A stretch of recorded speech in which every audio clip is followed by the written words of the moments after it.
শিল্প হোক হৃদয়ের ভাষা, সংস্কৃতি আমাদের অহংকার, আর বাংলার ঐতিহ্য ছড়িয়ে পড়ুক প্রজন্ম থেকে প্রজন্মে। আজ বাংলার শিল্প, সাহিত্য, সংস্কৃতির এক অন্যতম আলোর দিশারির ১৬৫তম জন্মজয়ন্তী। এই দিনটি শুধু একজন কবির জন্মদিন নয়, বরং বাঙালির সংস্কৃতির সৃজনশীলতার আত্মপ্রকাশের এক অনন্য উদযাপন। এই আয়োজনকে আরও প্রাণবন্ত করে তুলেছে মৃৎশিল্প মেলা।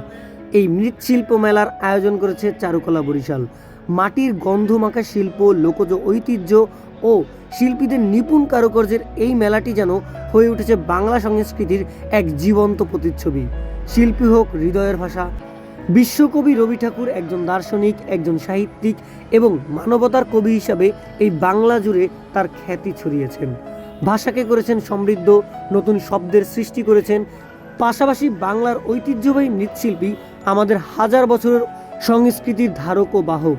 এই শিল্প শুধুমাত্র নান্দনিকতার প্রকাশ করে না, বরং গ্রামীণ জীবন, ইতিহাসের শিকড় থেকে উঠে আসা আমাদের ঐতিহ্য, আমাদের গভীর সংস্কৃতি, আমাদের গভীর সংযোগের প্রতীক।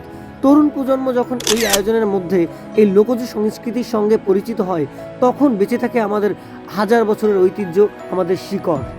আজকের এই দিনে আমরা স্মরণ করি সংস্কৃতি শুধু বিনোদন নয়, একটি জাতির আত্মপরিচয়। শিল্প শুধু সৌন্দর্য নয়, একটি মানুষের হৃদয়ের ভাষা।